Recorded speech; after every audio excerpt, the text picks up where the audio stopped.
Hello everyone, कैसे हैं आप सभी। तो आज हम अपनी क्लास 6 का चैप्टर नंबर 4 करेंगे, ज्योग्राफी का। ठीक है, इससे पहले हम ऑलरेडी 3 चैप्टर्स कंप्लीट कर चुके हैं, जिसमें अभी लास्ट चैप्टर में हमने मोशंस ऑफ द अर्थ को कंप्लीट किया था। आज का जो हमारा चैप्टर है, ये है मैप, मतलब मानचित्र जो होते हैं। इसमें आप किस तरीके से उनको आप रीड कर सकते हो, कितने वो टाइप के होते हैं, आप बहुत बड़े एरिया को एक छोटे से मैप में किस तरीके से समझ सकते हो, ये सब कुछ आज हम इस चैप्टर में पढ़ समझेंगे। छोटा सा चैप्टर है, ज़्यादा बड़ा चैप्टर नहीं है, लेकिन समझ में आना बहुत ज़रूरी है। तो चलिए पहले हम इस चैप्टर को स्टार्ट करते हैं, बाकी की मैं आपको प्लानिंग्स अपनी बाद में बताऊंगी। ठीक है, चलिए पहले चैप्टर पढ़ लेते हैं। Maps. You have learn in the previous chapter about the advantage of a globe. आपने लास्ट अपने प्रीवियस चैप्टर में ग्लोब के एडवांटेज को आपने पढ़ा था, ग्लोब के बारे में जब आपने पढ़ा था। However globe has limitations as well. Globe की भी अपनी कुछ लिमिटेशंस हैं। Globe can be useful when we want to study the earth as a whole. Globe हमारे लिए तब ज़्यादा यूजफुल होता है जब हम अर्थ एज अ होल उसकी स्टडी कर रहे हैं, पूरी अर्थ की स्टडी कर रहे हैं, तब ग्लोब हमारे लिए यूजफुल रहता है। But when we want to study only a part of the earth, जब हम किसी एक पर्टिकुलर पार्ट की स्टडी करना चाहते हैं, like country, state, district, town and villages, it is of little help in such a situation we use map. तो इस सिचुएशन में हम क्या करते हैं, इस सिचुएशन में हम मैप को यूज करते हैं। A map is a representation और a drawing of the earth surface. Map एक रिप्रेजेंटेशन है और एक अर्थ के सरफेस की ड्राइंग है, और एक पार्ट है of it draw on a flat surface according to a scale. मतलब स्केल के अकॉर्डिंग एक फ्लैट सरफेस की रिप्रेजेंटेशन है map. But it is impossible to flatten a round shape completely. लेकिन इम्पॉसिबल है कि आप किसी राउंड शेप को फ्लैट कर दो कंप्लीटली, ऐसा पॉसिबल नहीं है। We find that maps are useful to us.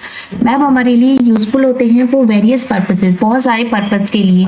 One map shows a small area and a few facts. Another map में contain as many facts as a big book. मतलब कुछ map, एक map show करेगा छोटे areas को, कुछ facts को, लेकिन दूसरा मैप शो करेगा बहुत सारे फैक्ट्स को, एक बिग बुक को। When many maps are put together, जब सारे मैप्स को एक साथ लाया जाता है तो उसको हम बोलते हैं atlas. Atlases are of various sizes, ये वेरियस डिफरेंट साइज में होते हैं। Measurements of drawing on different scales पर इनकी होती है। Maps provide more information than the globe. मतलब एक ग्लोब से ज्यादा जो इंफॉर्मेशन आपको मिलती है वो मैप से मिलती है। They are of different types के होते हैं। Some of them are describe below. मतलब यहाँ पर कुछ टाइप्स इनके बताए गए हैं, मैप के टाइप्स। अब मैप्स आपने देखा होता है, फिजिकल मैप हो गया, पॉलिटिकल मैप हो गया, या थीमेटिक मैप हो गया। अब फिजिकल मैप क्या होता है, map showing natural features of the अर्थ। जिस मैप में अर्थ के नेचुरल फीचर्स दिखाए जाते हैं, जैसे कि माउंटेन्स हो गया, प्लेट्यूज हो गया, प्लेन, रिवर, ओशंस, तो इसको हम क्या बोलते हैं, फिजिकल मैप बोलते हैं। ठीक है, पॉलिटिकल मैप कौन से होते हैं, पॉलिटिकल मैप में आप देख सकते हैं सिटीज को, टाउन को, विलेज को, डिफरेंट कंट्रीज को, states of the world and their boundaries. जब आप ये शो करते हैं, देख सकते हैं, तो उसको हम बोलते हैं पॉलिटिकल मैप।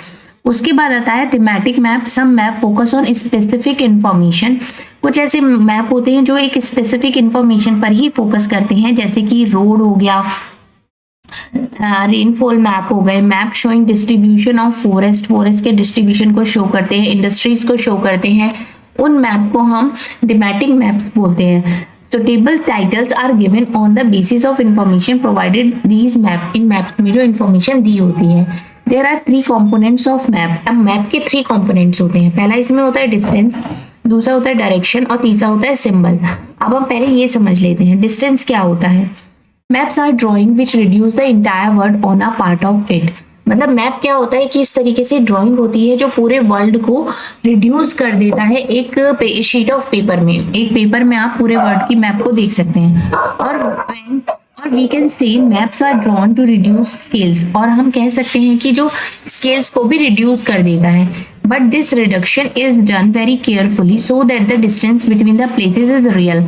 मतलब ये जो रिडक्शन होती है बहुत ही ध्यान से करी जाती है, जिससे कि कोई भी प्लेस है वो रियल लगे। ऐसा नहीं है कि डिस्टेंस कुछ और है, स्केल से आपने कुछ और शो कर दिया और मैप कहीं और ही जा रहा है, ऐसा नहीं होता। ये प्रॉपर एक तरीके से की जाने वाली चीज है। It can only be possible, ये सिर्फ तभी पॉसिबल है when a small distance on a paper represent a large distance on the ground.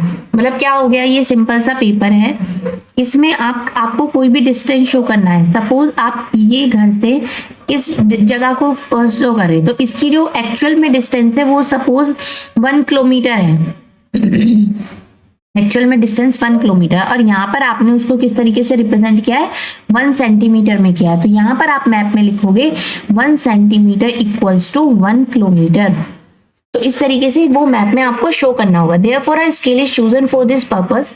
Scale is a ratio, scale एक रेशियो होता है between the actual distance on the ground and the distance shown on the map. एक ratio proper तरीके से होता है कि जो मैप में आप डिस्टेंस को शो कर रहे हैं, ग्राउंड पर भी वही डिस्टेंस आपका शो हो रहा है। For example the distance between your school and your home is 10 kilometre. Suppose कीजिए कि आपका स्कूल और आपका घर के बीच का जो रास्ता है वो 10 किलोमीटर है। वो आप मैप पर कैसे शो करेंगे, distance by 2 kilometre. It means 1 centimetre on the map will be shown 5 kilometre on the ground. मतलब यहाँ पर इन्होंने क्या किया, आपका ये जैसे कि घर है और ये आपका हो गया स्कूल, तो ये दोनों के बीच का जो डिस्टेंस है वो है 10 किलोमीटर। तो इन्होंने 10 किलोमीटर को 2 सेंटीमीटर शो किया है। तो 1 सेंटीमीटर इज इक्वल टू आपका हो गया 5 किलोमीटर। ठीक है, तो इन्होंने 10 किलोमीटर के लिए कितना यूज करा है, 10 किलोमीटर के लिए इन्होंने 2 सेंटीमीटर यूज करा है। The scale of your drawing will be 5 kilometer. The scale is very important for any map. तो स्केल किसी भी मैप के लिए बहुत ज्यादा इंपॉर्टेंट होता है। If you know the scale, अगर आप स्केल को जान जाते हैं, then you will be able to calculate the distance between any 2 places on the map. अगर आप स्केल को जान जाते हैं तो आप एबल हो जाते हैं कैलकुलेट करने में, जो डिस्टेंस है 2 प्लेसेस के डिस्टेंस को कैलकुलेट करने में आप काफी एबल हो जाते हैं। When large areas like continents and countries are to be shown on a paper, जब हम बड़े एरिया की बात करते हैं, कॉन्टिनेंट्स हो गए, कंट्रीज हो गई, जो हमें पेपर पर शो करने हैं, then we use the small scale. उसके लिए हम स्मॉल स्केल को यूज करते हैं। For example 5 centimetre on the map shows 500 kilometre. It is called a small scale map. उसको हम क्या बोलते हैं, स्मॉल स्केल मैप बोलते हैं। मतलब जो उसका 5 सेंटीमीटर है वो इक्वल्स टू कितना है, 500 किलोमीटर तक का है वो। ठीक है, when a small area like your village और a town is to be shown on a paper, जब कोई स्मॉल एरिया आपका जैसे कि शहर है, गांव है, वो आपको उसमें दिखाना होता है, तो then we use a large scale. तब हम क्या करते हैं, एक लार्ज स्केल को लेते हैं। दैट वी कॉल, जैसे कि 5 centimetre on the map shows 500 metre, तो उसमें वो क्या करेंगे, जो 5 सेंटीमीटर शो कर रहा है वो किसको कर रहा है, 500 मीटर को शो कर रहा है।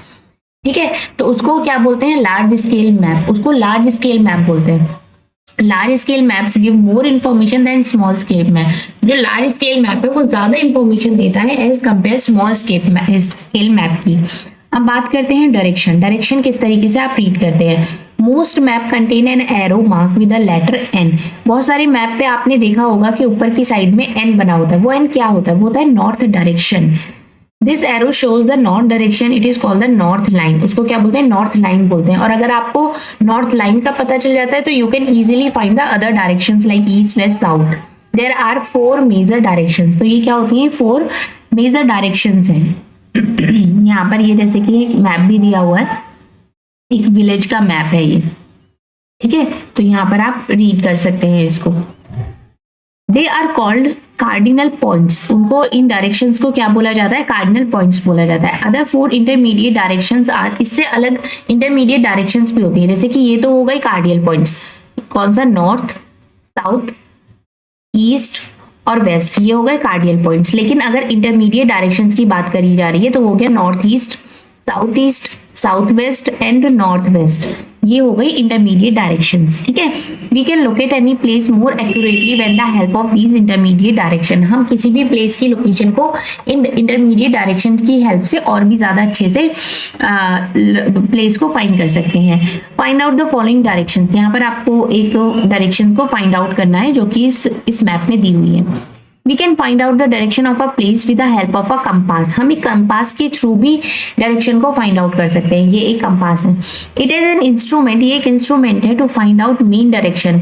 किसी मेन डायरेक्शन को फाइंड आउट करने के लिए इसका यूज किया जाता है। Its magnetic needle always point towards north south direction. इसके अंदर ये जो मैग्नेटिक निडल होती है ये हमेशा नॉर्थ और साउथ डायरेक्शन को दिखाती है।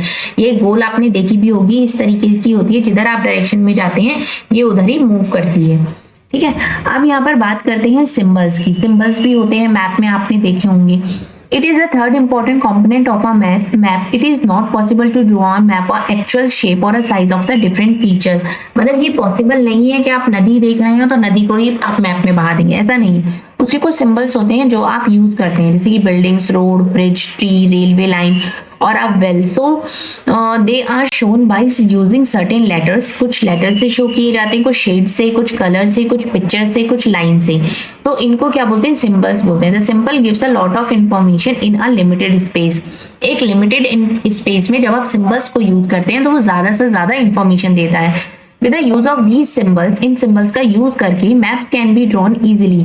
आप मैप को बहुत इजीली ड्रॉ कर सकते हैं। आदर सिंपल टू रीड, और जो कि पढ़ने में भी बहुत सिंपल होगा। Even if you don't know the language of an area, अगर आप किसी भी एरिया की लैंग्वेज नहीं जानते हैं, therefore can not ask someone, और किसी से डायरेक्शंस भी नहीं पूछ पा रहे हैं, तो you can collect information from map. आप मैप से उस इन्फॉर्मेशन को कलेक्ट कर सकते हैं with the help of these symbols, इन सिंबल्स की हेल्प से।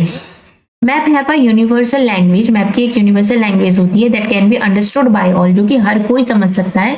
There is an international agreement था regarding the use of these symbols. इन सिंबल्स का यूज के लिए एक इंटरनेशनल एग्रीमेंट भी था। These are called conventional symbols. इनको क्या बोला जाता है? इनको कन्वेंशनल सिंबल्स बोला जाते हैं, जो आप इस इमेज में देख सकते हैं। जैसे कि रेलवे लाइन है तो उसको इस तरीके से शो किया गया है। रेलवे स्टेशन को ऐसे शो करेंगे, मिलिट्री गॉज को इस तरीके से करेंगे, और मेटल नॉन मेटल रोड की बात हो रही है, इंटरनेशनल स्टेट डिस्ट्रिक्ट की बात हो रही है, वेल हो गया, टैंक हो गया, कैनल हो गया, ब्रिज हो गया, टेम्पल, चर्च। मतलब आप देख सकते हैं कि इस तरीके से सिंबल्स यहाँ पर दिए हुए हैं। अगर आप इस तरीके का सिंबल देखते हैं तो आपको पता चल जाएगा कि यहाँ पे ये ट्री के लिए यूज किया गया है। Various colours are use for the same purpose. Same purpose के लिए डिफरेंट कलर्स भी यूज किए जाते हैं। For example, generally blue is use for showing water bodies, brown for mountains, yellow for plateaus and green is use for plains. मतलब इन्होंने बताया कि अगर आप वाटर को शो करते हैं आपको ब्लू कलर शो होगा, माउंटेन्स है तो वो ब्राउन कलर में आपको मिलेंगे, प्लेट्यूज है तो वो येलो कलर में, अगर आप प्लेन शो कर रहे हैं तो वो आपको ग्रीन कलर में मिलेगा क्योंकि नीचे घास होती है। जैसे इस मैप में भी आप देख सकते हैं ब्राउन कलर का ये है और ये क्या रोड दी हुई है इस तरीके की लाइन से। तो इस मैप में आप लिख सकते हैं कि कहाँ कहाँ पर क्या क्या चीजें हैं। जैसे कि आपने सिंबल्स को ऊपर देखा, ये सारे यहाँ पर ट्री हैं, ब्राउन कलर के हैं तो वो प्लेट्यूज हैं, रिवर ब्लू कलर में है तो वो रिवर है। ठीक है, अब आती है बात स्केच की। स्केच क्या होता है? A sketch is a drawing. ये एक ड्राइंग होती है मेनली जो कि बेस्ड होती है memory and spot observation and not to scale. मतलब जो कि स्केल पर नहीं होती है उस तरीके की हम एक स्केच बना देते हैं। Sometimes a rough drawing is required of an area to tell where is a particular place is located with respect to other places. Suppose for example you want to go to your friend, आप अपने friend के घर जाना चाहते हैं but वो आपको उसका रास्ता नहीं पता है, तो आपका फ्रेंड आपको एक रफ ड्राइंग बना के दे देता है कि इधर से आना, इधर से आना, ऐसे आना, ऐसे आना। तो वो क्या हो गई? उसको हम स्केच मैप बोलते हैं। अब क्या होती है प्लान? प्लान क्या होता है? It is a drawing of a small area of a large scale. Large scale की एक छोटी सी ड्राइंग होती है। Large scale map gives lot of information. Large scale map जो होता है वो बहुत सारी इंफॉर्मेशन देता है, but there are certain things, बहुत सारी चीजें ऐसी होती हैं विच में some time when to want to know, for example the length and the breath of a room. जब आपको एक रूम की लेंथ और ब्रेथ पता करनी है तो उसके लिए इस टाइप का प्लान यूज होता है which can be shown in the map, जिसको आप मैप पर शो नहीं कर सकते। At that time we can refer drawing, हम drawn to scale called a plan, तो उसको हम प्लान बोलते हैं। यहाँ पर आपको कुछ एक्टिविटीज दी हुई हैं जिन्हें आप कर भी सकते हैं। ठीक है, तो ये आपका चैप्टर यहाँ पर कंप्लीट होता है। छोटा सा चैप्टर था, इसमें आपको अच्छे से समझ में आ गया होगा मैप क्या होते हैं, मैप के टाइप्स क्या होते हैं और सिंबल्स क्या होते हैं, किस तरीके से आप मैप पर क्या चीजें फाइंड आउट कर सकते हैं, बड़ी चीज को हम छोटे से मैप में किस तरीके से शो करते हैं। तो ये चैप्टर यहाँ पर आपको खत्म होता है। और अगर वीडियो अच्छी लग रही है, पसंद आ रही है, तो चैनल को सब्सक्राइब भी करें और ज्यादा से ज्यादा शेयर करें कि जो लोग SST की प्रिपरेशन कर रहे हैं वो हमारे चैनल के साथ जुड़ सके। एक बार ये NCERT आपकी कंप्लीट हो जाएगी, दिसंबर से मैं आपकी पेडागोजी स्टार्ट कर दूंगी, SST की पेडागोजी स्टार्ट कर दूंगी। मैं मेनली आपको प्रॉपर SST की प्रिपरेशन करा रही हूँ कि अगर आप ये सारी वीडियोस देखते हैं, सब कुछ देखते हैं, तो डेफिनेटली आपका फर्स्ट अटेम्प्ट में एग्जाम जरूर निकलेगा। तो चलिए, थैंक यू सो मच, मिलते हैं नेक्स्ट क्लास में।